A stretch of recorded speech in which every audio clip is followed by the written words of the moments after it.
aujourd'hui on se retrouve dans une nouvelle vidéo où je vais vous parler de mon appareil point and shoot favori. Même je dirais que c'est un concurrent au fameux MJU de chez Olympus qu'on retrouve à des prix exorbitants. Donc moi j'ai eu la chance d'en avoir un en brocante, mais pour moi il est hyper surcoté. C'est un très bon appareil photo, il n'y a pas de problème, mais il vaut pas son prix, il vaut pas les 150, 200 € qu'on peut voir. Après, si vous voulez mettre ce prix là, faites ce que vous voulez. Mais moi, je vais vous parler d'un autre appareil qui est disponible en général. Moi, je l'ai déjà vu entre 30 et 70 €. Alors, c'est une fourchette assez large, mais moi, j'ai pareil, j'ai trouvé le mien en brocante. Et du coup, sans plus tarder, je vais parler du Yashica Zoom Matte 70. J'en ai déjà fait une vidéo où je découvrais mes photos avec, que j'avais fait avec, la première pellicule que j'avais fait avec. Et ça a été un énorme coup de cœur, de par la qualité optique, mais aussi la praticité, puisque il fait la taille de ma main. Et il a un zoom, il est assez discret. Alors du coup je vais vachement le comparer au MJU puisque c'est pas du tout les mêmes gammes de prix, et pourtant je trouve limite le rendu meilleur avec le Yashica, c'est pour dire. Mais c'est deux choses un peu différentes, mais je trouve que c'est un très très bon concurrent. Et si vous voulez débuter, comme j'en ai parlé il y a 2 semaines, si vous voulez débuter, ne commencez pas avec ça si vous devez acheter un appareil, mais plutôt avec un Yashica. En tout cas le Yashica Zoom Matte. Donc pour la présentation globale, c'est un point and shoot. Ce qu'il y a de plus basique, il n'y a pas énormément de réglages, il y a un flash intégré et un retardateur, c'est tout. Plus un zoom du coup qui va de 38 à 70 mm, ça va avec le nom. Et moi la qualité elle est incroyable pour moi. Il y a très peu de problèmes de flou ou quoi que ce soit. Alors j'ai eu quelques problèmes de temps en temps, mais je pense que c'était dû à ma pratique et non à l'appareil. Et aussi ce que j'aime, c'est le compteur au-dessus qui est assez petit et du coup qui est pas trop encombrant par rapport à l'appareil, mais aussi le viseur à l'intérieur, donc la visée pour voir ce qu'on prend en photo. Elle est très large comparée au MJU où même on peut le voir tout de suite. Je ferai des gros plans, mais en fait c'est tout petit et c'est très dur de voir ce qu'on prend en photo. Donc c'est un peu compliqué quand, surtout par exemple je l'ai déjà prêté à ma cousine ou à des amis pour qu'elle me prenne en photo avec.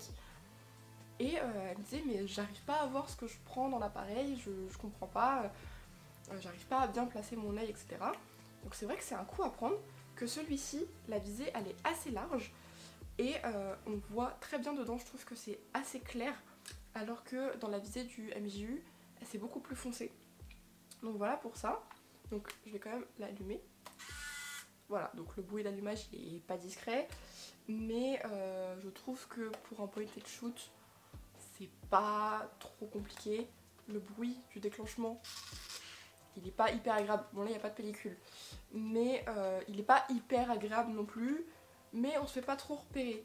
J'ai déjà fait des photos comme ça, justement je l'avais emmené à Giverny. Donc Giverny il y a beaucoup de monde, le bruit ça peut facilement déranger, les bruits des photos ça peut facilement déranger. J'ai jamais vu de gens se retourner ou quoi que ce soit. Donc après c'est un lieu touristique donc ils sont habitués. Mais c'est pas un appareil photo qui est hyper bruyant ou qui est hyper voyant. Surtout la couleur elle est un peu champagne grise. Donc c'est assez discret. Je pense que c'est tout ce qu'on recherche dans un point and shoot, c'est la discrétion. Moi c'est vraiment un appareil que j'aime beaucoup.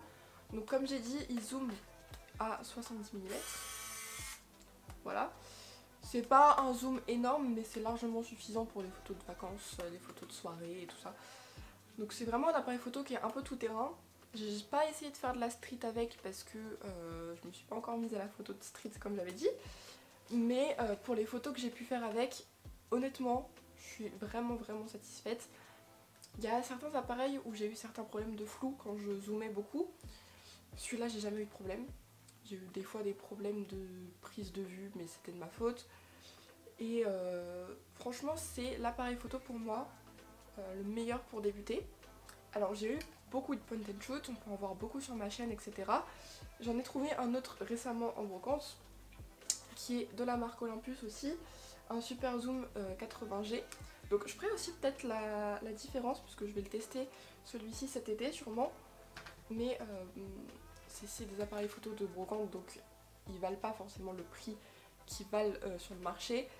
Mais celui-ci en tout cas c'est vraiment un coup de cœur.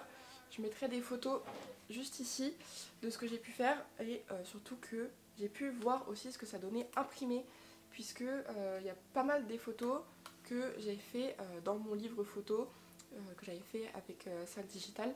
Donc c'était un code promo, c'est assez facile de trouver des codes promo d'ailleurs encore maintenant, où j'ai fait du coup imprimer des photos de fêtes foraines et le rendu est net, c'est super beau. Donc c'est pas un appareil photo professionnel ou quoi que ce soit, mais c'est un appareil photo qui est hyper polyvalent et qui va tout de suite vous plaire. Donc moi c'est un appareil photo que je conseillerais. S'il y en a certains d'entre vous qui ont testé cet appareil photo, n'hésitez pas à me le dire en commentaire, dire ce que vous avez pensé. Je sais que d'ailleurs j'ai un pote à moi qui a acheté exactement le même parce qu'il m'avait demandé des conseils. Si tu passes par là, salut. Mais voilà, n'hésitez pas du coup à me dire ce que vous pensez de ce type d'appareil photo. Si vous êtes convaincu du MJU, je sais que beaucoup de gens l'adorent. Après je sais qu'il y a une différence entre les MJU zoom et les MJU à focale fixe. Moi j'ai un zoom donc peut-être que focale fixe c'est différent. Mais voilà, pour moi on a un concurrent très fort ici. Et c'est vraiment un appareil photo que j'hésiterai pas à prêter même à des gens qui voudraient juste s'y mettre ou à moi utiliser dans mon quotidien, même si j'en utilise du coup pas mal puisque j'en teste beaucoup. Mais voilà, j'ai un petit coup de cœur pour celui-ci. N'hésitez pas du coup à me dire en commentaire ce que vous en pensez, à liker la vidéo, à la partager et surtout à vous abonner. Bye bye!